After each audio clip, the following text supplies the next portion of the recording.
இது மகிமை நேரம். கர்த்தருடைய பரிசுத்தமான நாமத்துக்கு ஸ்தோத்திரம். இந்த காலை வேளையிலே இந்த மகிமை நேரம் நிகழ்ச்சியின் மூலமாக உங்களை சந்திப்பதிலே மகிழ்ச்சி அடைகிறேன்.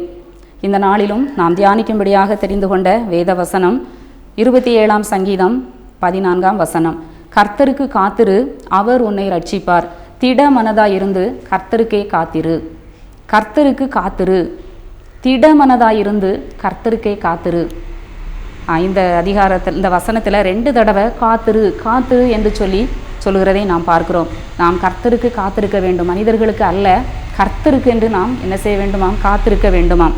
இன்றைய உலகத்திலே நாம் காத்திருப்பதை யாரும் விரும்ப மாட்டோம். எல்லாம் துரிதமாக நடக்கணும், எல்லாம் ஸ்பீடாக நடந்துக்கிட்டே இருக்கணும், வேகமாக நம்ம நடந்துக்கிட்டு இருக்கணும். எதற்கும் நம்ம என்ன செய்யக்கூடாது? காத்திருக்கவே கூடாது. அதைத்தான் இன்றைய உலகத்திலே நாம் விரும்புகிறோம். ஆனால் கர்த்தர் சொல்லுகிறார், காத்திரு, நீ காத்திரு. சில ஜெபங்களுக்கு, சில காரியங்களுக்கு உடனடியாக ஆண்டவர் பதில் கொடுப்பார்.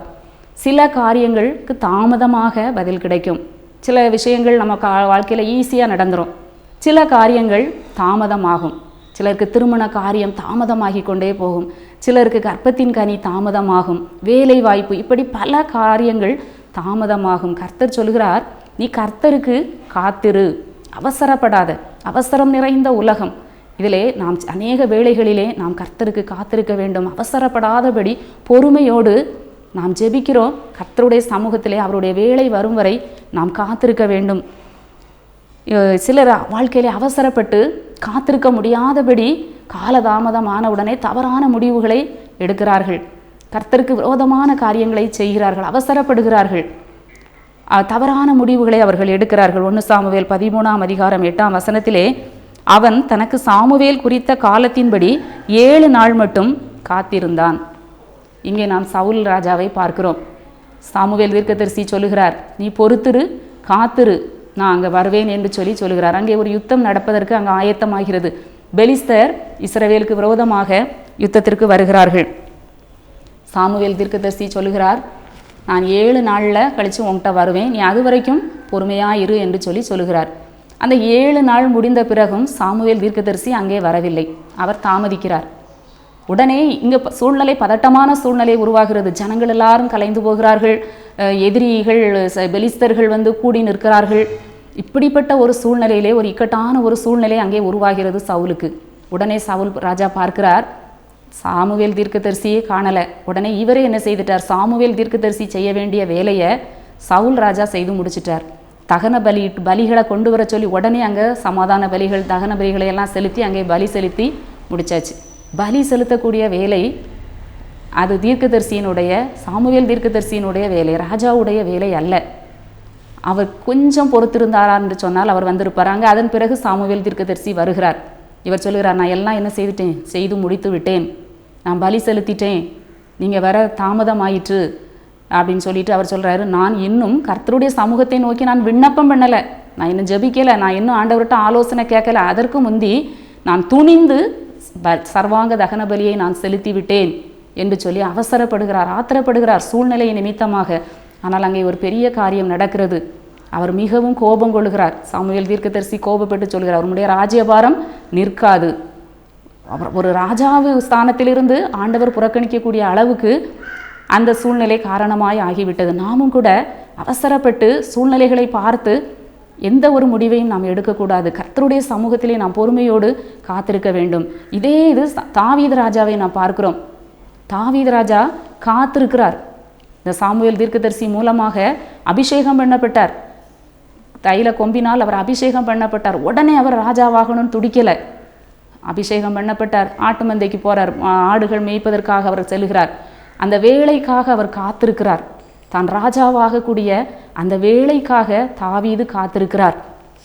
அந்த சவுல் ராஜாவும் கூட எத்தனையோ தடவை தாவீதை கொல்ல வேண்டும் என்று சொல்லி அவர் முயற்சிக்கிறார். ஆனால் அந்த தாவீதும் கூட எத்தனையோ சந்தர்ப்பத்திலே சவுல் இவருடைய கையிலே ஒப்பு கொடுக்கப்படுகிறார். ஆனால் அவசரப்பட்டு அந்த சவுல் ராஜாவை அவர் கொல்ல அவர் முயற்சி எடுக்கவில்லை. காரணம் என்ன என்று சொன்னால், அவர் காத்திருக்கிறார், என்னுடைய வேலை வரட்டும், நான் ராஜாவாகிறதற்கு கர்த்தர் ஒரு காலத்தை குறித்து வைத்திருக்கிறார். நான் கர்த்தரால் அபிஷேகம் பண்ணப்பட்டவன் மேல் நான் என் கையை என்ன செய்யக்கூடாது, போடக்கூடாது. ஒரு கெபியில சவுல் ராஜா தாவீதை கொல்லுவதற்காக வருகிறார். அங்கே ஒரு கெபியில அவர் உட்கார்ந்திருக்கிறார். இந்த தாவீது போய் அவருடைய சால்வையின் தொங்கலை அறுத்து கொண்டு வருகிறார். அவர் நினைச்சா அவர் அப்பவே அவரை கொன்னு இருக்கலாம், தான் ராஜாவாக வேண்டும் என்று நினைத்து அப்பவே அவரை கொன்னு இருக்கலாம். ஆனால் அவர் அவசரப்படவில்லை, காத்திருக்கிறார். அவருடைய சால்வையை மாத்திரம் அறுத்து கொண்டு வருகிறார். அது நிமித்தம் அவருடைய உள்ளம் அடித்து கொண்டிருந்தது என்று சொல்லி பார்க்கிறோம். அவருடைய கூட இருக்கிற மனுஷர்கள்லாம் சொல்லுதாங்க, இதோ ஆண்டவர் சவுலை உம்முடைய கையில் ஒப்பு கொடுத்தார், நீர் அவரை கொன்று போடும். ஆனால் அவர் அதற்கு என்ன செய்யவில்லை, உடன்படவில்லை. அவர் திரும்பவும் காத்திருக்கிறார். மீண்டும் ஒரு சந்தர்ப்பம் வருகிறது. அப்போதும் அவர் என்ன செய்கிறார், அந்த சவுலை கொல்லவில்லை. அவர் நன்றாக படுத்து உறங்கி கொண்டிருக்கிறார். இவர் போய் அந்த அபிசாய் சொல்லுகிறார், தாவீதனுடைய ஊழியக்காரன் சொல்லுகிறார், நான் ஒரே குத்தா குத்தி சவுலை கொன்று போடட்டுமா அப்படின்னு சொல்லி கேட்கிறார். அப்பொழுதும் சொல்லுகிறார், கர்த்தர் அபிஷேகம் பண்ணிவித்தவன் மேல் உன் கையை போடாதே. அவர் காலம் வந்து அவர் மறிக்கட்டும், இல்லைன்னா அவர் யுத்தத்துக்கு போய் அவர் மறிக்கட்டும், இல்லைன்னா கர்த்தர் அவரை அடித்து அவர் மரணம் அடையட்டும், அதுக்கப்புறம் நான் ராஜாவாகிடலான்னு சொல்லி அவர் காத்திருக்கிறார். அதான் சொல்லுகிறார், கர்த்தருக்காக பொறுமையுடன் காத்திருந்தேன், அவர் என்னிடமாய் சாய்ந்து என் கூப்பிடுதலை கேட்டார்.